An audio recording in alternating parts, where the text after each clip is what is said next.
រថយន្តដែលតែងតែដឹកប្រធានាធិបតី Donald Trump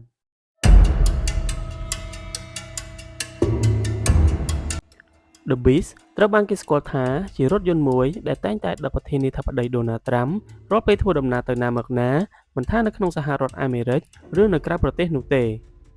The Beast ត្រូវបានផលិតដោយផ្នែក Cadillac នៃក្រុមហ៊ុន General Motors វាត្រូវបានរចនាដោយប៉ូលីសសម្ងាត់ដែលមានតួនាទីការពារប្រធានាធិបតីប្រវត្តិរបស់រថយន្ត The Beast The Beast គឺជាចំនួនបន្តពីរថយន្ត Cadillac DTS Limousine ដែលបានប្រើក្នុងសម័យនាយករដ្ឋមន្ត្រី Barack Obama The Beast បានបង្ហាញខ្លួនដំបូងនៅក្នុងឆ្នាំ2018ក្នុងសម័យលោក Donald Trump The Beast ត្រូវបានគេប៉ាន់ប្រមាណថាមានតម្លៃរហូតដល់ $1.5 លានក្នុងមួយគ្រឿងទំហំនិងគ្រឿងម៉ាស៊ីន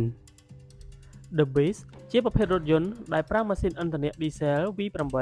ហើយរថយន្តនេះមានទម្ងន់រហូតដល់7ទៅ9តោនឬស្មើនឹង 15,000 ផោនទៅ 20,000 ផោនប្រវែងរបស់វាគឺ5ម៉ែត្រកន្លះហើយល្បឿនអតិបរមារបស់វាមានត្រឹមតែ96គីឡូម៉ែត្រក្នុង1ម៉ោងតែប៉ុណ្ណោះវាត្រូវបានរចនាមកមិនឲ្យលឿននោះទេប៉ុន្តែវាមានលទ្ធភាពក្នុងការការពារពីឧបទ្ទវហេតុផ្សេងៗសម្បកខាងក្រៅរបស់ The Beast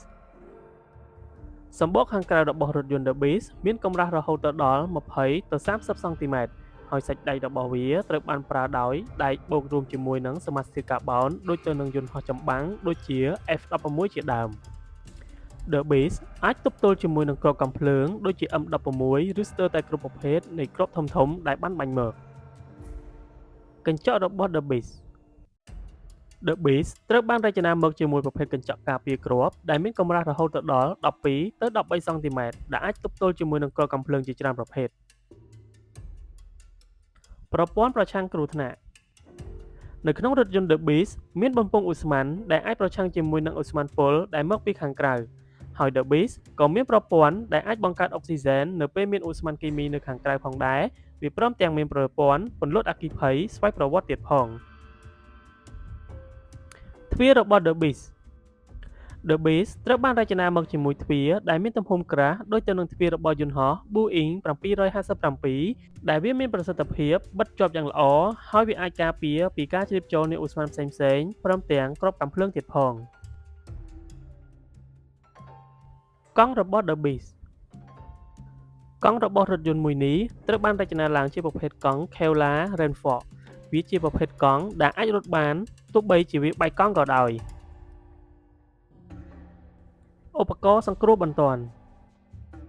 នៅក្នុងរថយន្ត The Beast មានឧបករណ៍សង្គ្រោះបន្ទាន់ដូចជាប្រភេទឈាមដូចទៅនឹងប្រធានាធិបតីតែម្ដងដែលអាចប្រើសម្រាប់បញ្ចូលឈាមបន្ទាន់ភ្លាមៗហើយវាក៏មានប្រព័ន្ធទំនាក់ទំនងទៅ Air Force One ដែលជាយន្តហោះសម្រាប់ដឹកប្រធានាធិបតីផងដែរនៅក្នុងរថយន្ត The Beast មានកៅអីប្រធានាធិបតីជាមួយនឹងអ្នកអមចំនួន4ទៅ5នាក់ហើយនៅក្នុងយន្តហោះប្រើបច្ចេកវិទ្យាទំនើបៗដូចទៅនឹងយន្តហោះ The Beast វាមានប្រព័ន្ធទំនាក់ទំនងទៅកាន់ក្រសួងការពារជាតិទីស្នាក់ការប្រធានាធិបតីនិងយន្តហោះ Air Force One ហើយនៅក្នុងរថយន្តក៏មានទូរស័ព្ទសម្ងាត់និងប្រព័ន្ធការពារការហែកទិន្នន័យផ្សេងៗផងដែរទាំងនេះគឺជាភាពអស្ចារ្យរបស់រថយន្តប្រធានាធិបតីសហរដ្ឋអាមេរិកប្រសិនបើបងប្អូនចូលចិត្តវីដេអូមួយនេះកុំភ្លេចជួយ like និង Subscribe ដើម្បីជាកម្លាំងចិត្តដល់រូបខ្ញុំបាទសូមអរគុណ